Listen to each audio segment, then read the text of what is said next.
Welcome to the Marshall News and Views Show. I'm Elaine Conyers, and our guest today is Glenn Olson, who is the Marshall Public Works Director. And here we are out on the pedestrian overpass that goes over Highway 23, and it looks out on both sides of Saratoga. Now, this is it's an exciting project. This started about in 2002. It's 2006, yep. Okay. And it was finished yesterday, and it was open to the public. And it's really exciting. And we walked up here, and you know, it's pretty easy walking. It's a long ways. It's a long ways. It's longer than you think it is, and it's a long slope. Yes. So it's going to be quite a facility for the public once they're able to utilize this facility. Right. And there's a lot of things we want to talk about. I've driven through the intersections from every direction that you can drive through it, and it's really changed the improvement to the intersection here considerably.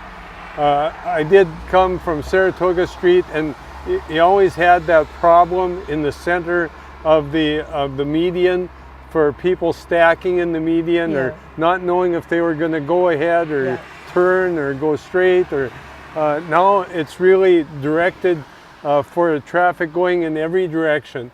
And so first of all, we're excited to have it open. It's not completely done yet. We have a lot of things left to do. We've got some electrical work on the lighting and things like that. We also have some finished work in the spring. We didn't get the seating done that we'd have liked to have done. So there is going to be some miscellaneous work to do yet this month and again in the spring. Right. But the system is open. The contractor was supposed to be here yesterday morning to take all the signage down. The city crews too are helping out on doing that signage removal. But we got hit with a pretty good sized snow over the last couple of days, so that delayed all of the signing to be removed. The contractor is still working on it today. He might not get it all done even yet today, but the intersection is open. The reduced conflict intersection is open.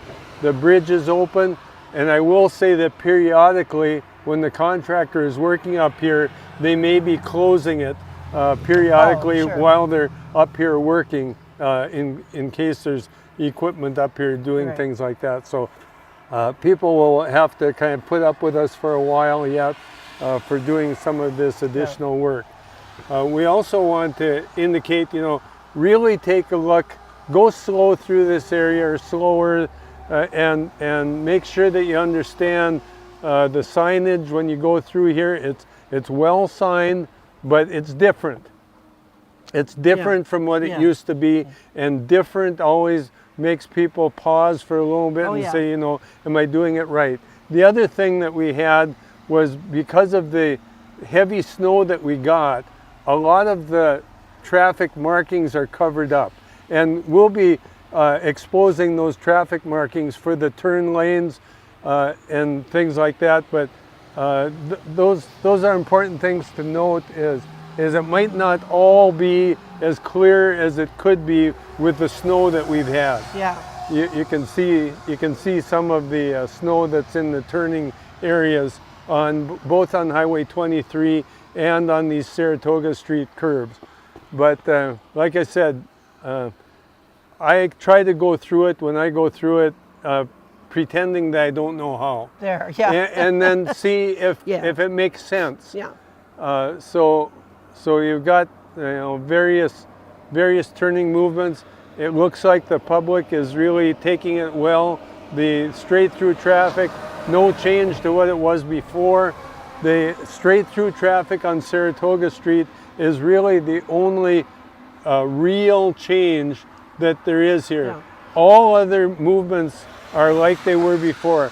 You can still turn left on Highway 23 going either direction onto Saratoga Street, but those people then that want to go straight across the highway on Saratoga Street must take a right and then take a left at the J turns a little ways away from the intersection.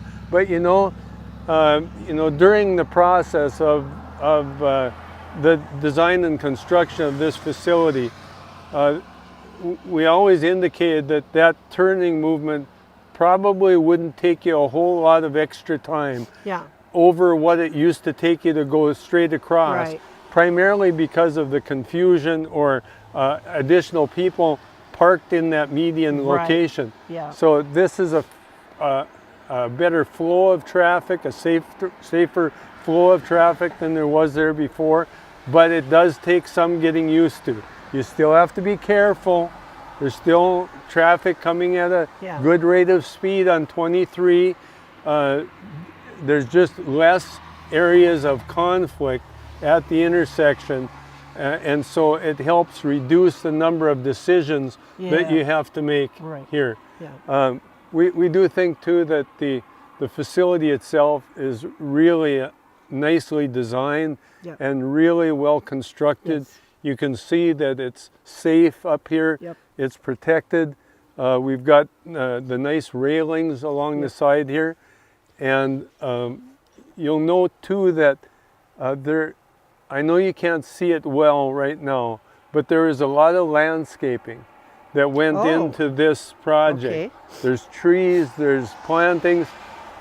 And the reason for that is, we had a lot of input from the neighborhood on wanting it not to be an eyesore. Oh, sure. We wanted to, number one, be functional, be safe, and then it needed to have some aesthetics to make it look nice too. So you'll notice next year a lot of the plantings that we have, the trees and the plantings, that really, are they necessary?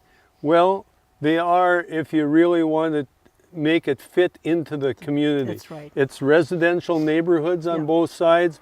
It needs to look decent as well as be functional. And we didn't go overboard. There's a lot of things that did get toned down from the original kind of grand design, but we did want to make it tie into the city of Marshall. You can see the arches that are here. We have that tied into the downtown area, to our bike paths, to different other facilities in Marshall. And we wanted to make it tie in and to be a nice facility for a long time. For a long time. And that's so important to plan well, and then get a plan that's not only functional, but that really fits into the area, and that people are happy with it. And you've done a great deal of work on this, and it certainly does look good. We'll want to also, when we walk back down the bridge, I think we'll stop at the pedestrian crosswalk that goes to the manufactured home park on the south side of Saratoga. I think that's an important part of this whole design and configuration as well. But I think for now, just kind of take a look at all the different visions that we've got from up here. I think it's a great facility. I'll have to congratulate the contractor as well. Really a good contractor to work with. Our consultant did a good job of design and inspection of the facility. And we aren't done yet, but it's come a long way from 2006. That it really started with that master plan that identified all the safety concerns along 23. That was 9 years ago now, and now we're doing another one. We've completed the underpass between the high school and the university. We've done some improvements to the County Road 7 project with Lyon County. This is then another one of those safety projects that was identified. And now we aren't done with safety projects. We are trying to identify now what other things could be made safer. I know that speeds on Highway 23 have been a concern. Various other intersections, all the way from County Road 7 to County Road 33. all of the intersections that we've done some work on, some others maybe need some work. That will be accomplished in 2016 with a consulting project that the Department of Transportation is authorizing. Okay. So by the mid-summer of 2016, in conjunction with the Chamber Transportation group, we'll be identifying other projects. But this is a real significant project that MnDOT participated in to the tune of about $3.5 million of the total of about a $5 million project. So really a significant contribution by MnDOT for this safety improvement as well. And I think it's interesting too that when MnDOT made a study of the dangerous intersections in Minnesota, this particular intersection was way up there, one of the most dangerous in the state of Minnesota. And I'm so glad to see that we received this grant. Then you know that indicates that the state is also interested in helping all of us, outstate or in what they call outstate. They are. In the rural part, and that's, I think we need to stress that, because a lot of people don't think that oh, it's such an expensive thing. Yeah, it is, but it's all about safety. And the other thing is that it does take local contributions. Yeah. MnDOT's not going to come in and fund the whole project either. There has to be a local commitment, and that's really where it started. It started from the Area Transportation Group for assigning which intersections were a safety problem. Yeah. And MnDOT agreed. They had the studies done, and this is the result of that. One of the results of that study. Yeah. And we also know from the area here that there were many accidents. Yes. Many accidents at this particular section, and we think back, we probably know people that were in accidents here, and of course we had 2 deaths, which is just very tragic. But now we're on a much safer tread, and hopefully there will not be. We were just talking about that today. Is how in the world, after a snowfall that we just had last night, the last couple days, would any pedestrian traffic be able to cross Highway 23 at this location? It just, you couldn't do it. No. Or if you did, it would be very unsafe. This facility will allow that to happen much safer than it was before. Yeah. I was wondering too, if we could just look down over here and you explain to us, okay, oh, here we see someone coming across, getting onto Saratoga that way. So then if they're going to leave the highway, they leave it right here. Right here. You can come to the south. This is westbound traffic on 23 that we're showing now. And if you want to turn south on Saratoga Street, you can turn in that lane. This one car that just came through the intersection was eastbound on 23, wanted to go into town, made a smooth transition, and only had to worry about oncoming traffic. No other traffic did they have to worry about. What is that over on the left there? That's black tarp. Okay, that is slope protection. It's for the areas that they disturbed in the ditch, that they have to have silt protection. So it's for runoff. That will be coming off in the spring after the seeding and the grass started growing. So we have that on. That's the location of what we call the J-turns. So they widened out the shoulder so even the semi can turn onto there. So it's not fully, the snow isn't fully removed from that area yet. That's one of the things I was talking about earlier, is all the snow isn't off yet.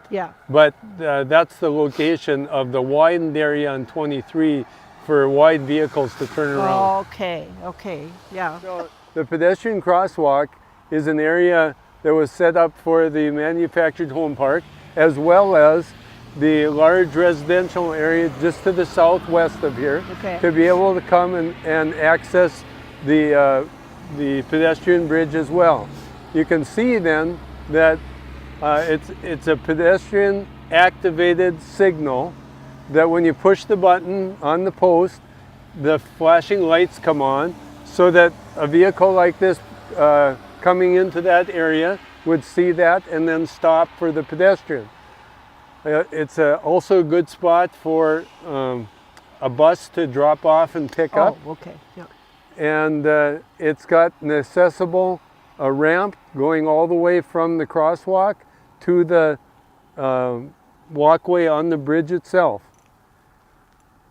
So hopefully that will be a nice spot for pedestrians to cross and to access the bridge as well. Okay.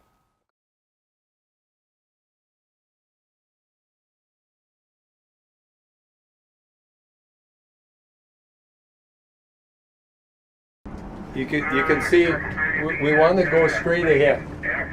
And to go straight ahead, you have to turn right and turn left and turn right. So now be thinking that you're driving your car. And you can see the highway patrol is here assisting anything that might happen out of the ordinary. Okay. So now you still have to look to the left here, okay? And no one's coming. It's a yield condition, so you come around, and then you go into the left lane, making sure that there's nobody, coming from behind you, and go over right away as soon as you can when there's nobody behind you, and then you get into this left-hand turn lane. And now the only thing you have to worry about, or should have to worry about, is oncoming traffic. One direction. You come in, you can stop here. If there's somebody coming, you can stop there. And you can see this area was widened out, so it can take semi-traffic or any big bus or anything like that. But when you turn and you want to go south, now you get into the right-hand turn lane, and it's a free right. So you now cross that intersection, and it took you a few seconds longer, but just think of what it could have been in the middle there, with 2 and 3 cars parked, traffic coming from the west, traffic coming from the east, and you're trying to scoot across. And we just went through where that pedestrian crosswalk was for the trailer, and this is now the pedestrian overpass starts way back here. And it's a long grade going up the hill.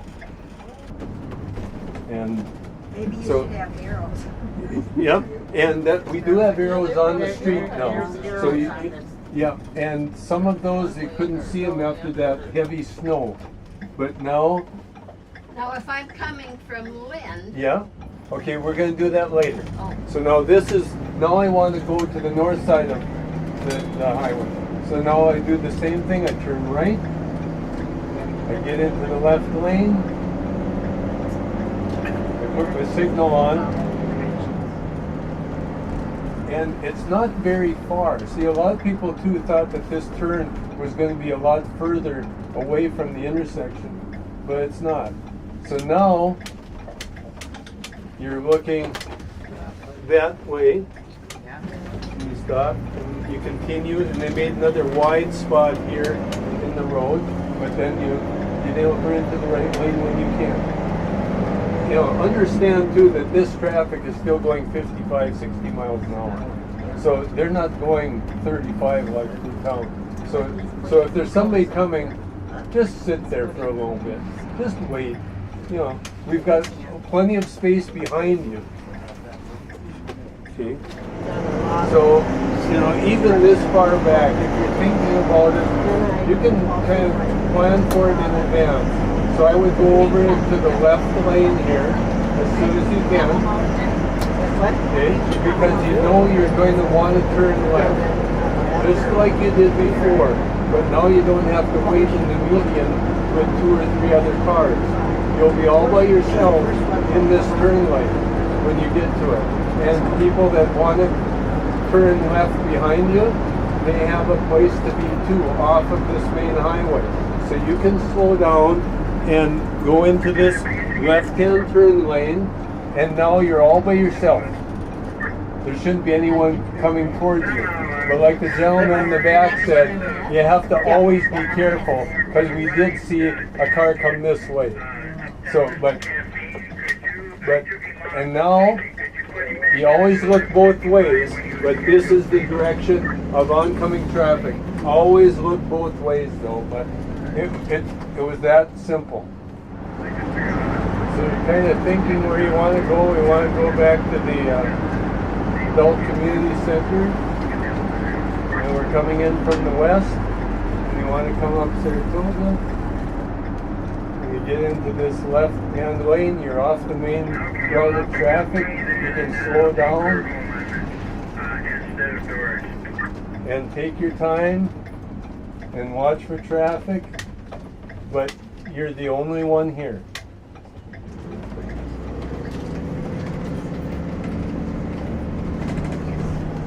And that was the turn.